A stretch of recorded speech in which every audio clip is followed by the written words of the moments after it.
Hi, how is everybody? Are we getting towards Thanksgiving and starting to mark off the checklist of things to do? Well, make sure you put the sweet potato casserole on your checklist. It is arguably my number one favorite dish at Thanksgiving. I just love it. And let me tell you, it just could not be easier to do. So simple to make. And it's another one of those dishes that you can make ahead of time, like 2 days ahead of time or a day ahead of time, and then pop out when you're ready for it. And we love that. We love that Thanksgiving Day is just about ease and no stress. So get your sweet potatoes and let's get them roasted. So I've got my sweet potatoes all nice and washed, and I just like to rub them with a little avocado oil here. I kind of just treat them like I'm going to make baked sweet potatoes. Now, you will see a lot of sweet potato casserole recipes that have sweet potatoes boiled. And you can absolutely boil those sweet potatoes if you would like to boil them. Personally, I find that they take on a much richer flavor and a better texture when you roast them. When you boil your potatoes, you stand the risk of just going over that boiling just a little bit, and then your potatoes are going to absorb all that water and get really runny and soggy on you. With your sweet potatoes, you could forget about them an extra 5-10 minutes and they're going to be okay. And I'm just going to go with a little kosher salt.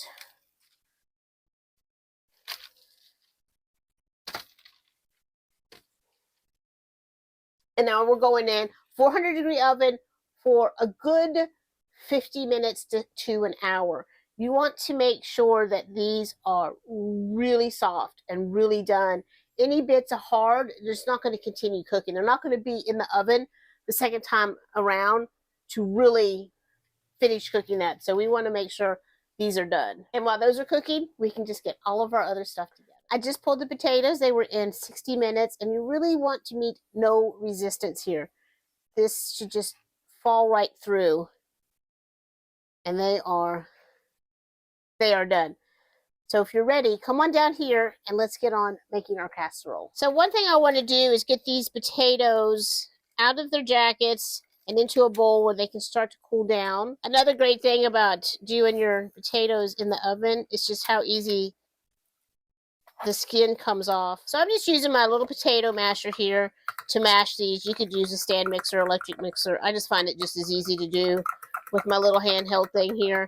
And I'm going to let these cool down for 10 minutes because I'm going to put eggs in here, and I don't want my eggs to start to curdle. So while we're waiting on our potatoes to cool down, we're going to go ahead and do our topping. And I'm doing 1/4 of a cup brown sugar and 1/2 of a cup flour. And I'm going to work that together. And I'm going to do a pinch of salt in there. So then I'm going to do 1/2 of a teaspoon of our pumpkin pie spice. If you want to keep this gluten-free, you can use that all-purpose gluten-free flour mix that they have, or just omit the flour. And to that, I'm going to add 3/4 of a cup of chopped pecans.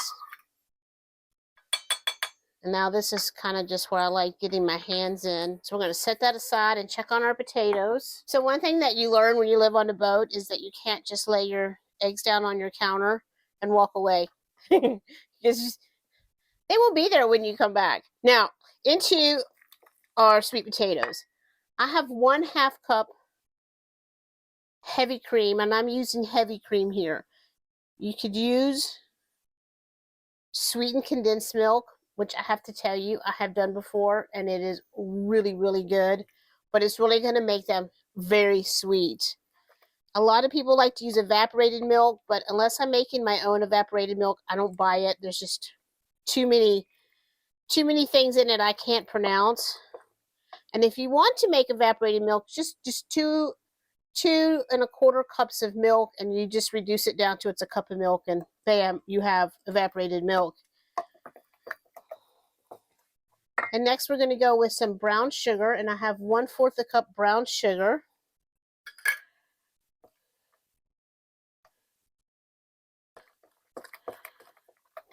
Teaspoon of vanilla.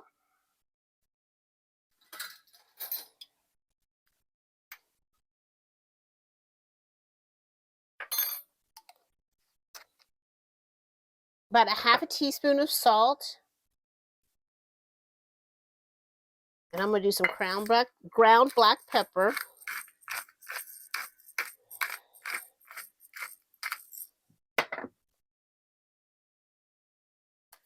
And 4 tablespoons of butter. And I probably should have put that butter in when they were still a little warmer, but I think this will melt up.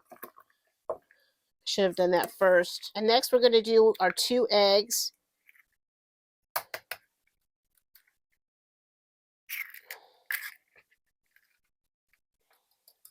Give those a quick little whisk there. Now those eggs are going to help make this be kind of souffle-like. It's going to help them kind of puff up and get nice and light for you. And for the very last thing, I'm going to do half of a teaspoon of our pumpkin pie spice. You could do a little cinnamon here too, or you can honestly just omit this.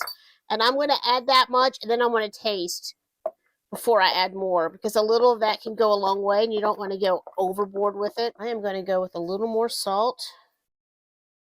So I got this new kosher salt, and it's much finer than my old kosher salt. So my pinch isn't the same as it used to be. So I'm having to adjust.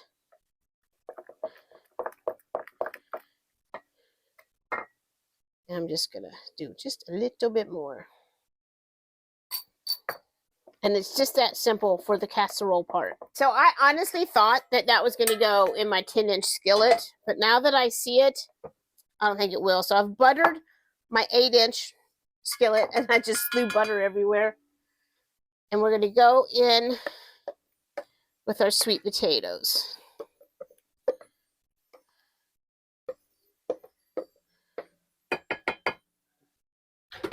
Smells so good. So we have our sweet potato casserole, and we have our topping. Now at this point, you can pop this in the refrigerator and let it sit for a day or 2. I wouldn't go much more than 2 days.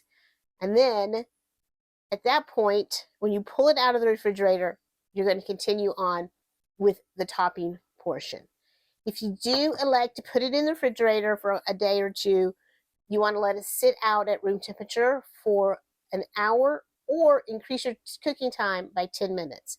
So either way, you've had it in the refrigerator and you're pulling it out, or you're making it right now, here we go. And you want your oven on 350. And then you're going to take that topping, and I have to tell you, I think I made too much topping. It's really going to cover this. Might have a little extra. But again, I thought I was going in that. Now, I love this pecan topping, personally.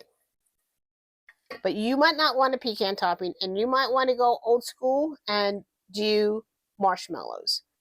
And if you do, just pull your casserole out 10 minutes before you're ready, put your marshmallows on, and then pop it back in. So I'm just going to make sure we get all the pecans. And then I have 4 tablespoons of butter that I've melted. Now, you can, if you want, kind of brown this butter and really get that nutty flavor to it, or just melt it. And then I'm just going to slowly, I'll make sure you can see, I'm just going to slowly drizzle this over the top.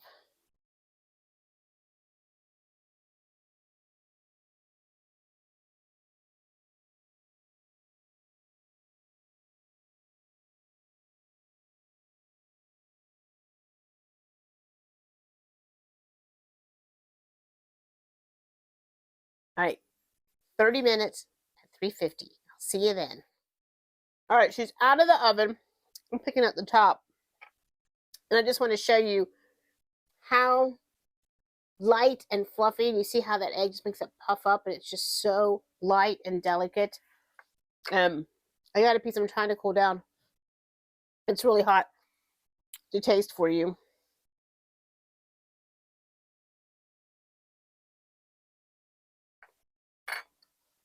It's hot. The sweet potato is so creamy and smooth. delicious. And then you get hits of sugar and crunchiness from the pecan. You can even pick up a little bit of that vanilla. So delicious. So great. And again, you don't have to wait for Thanksgiving.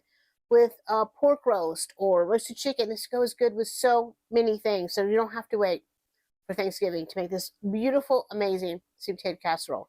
So I'm going to obviously see you again here soon, because I'm on this quest of like 2 weeks doing Thanksgiving stuff every day. So we've been eating a lot of Thanksgiving stuff around here. And tonight, obviously, is no exception. But I'm going to see you soon. And until I see you again, safe cruising. Bye, everybody.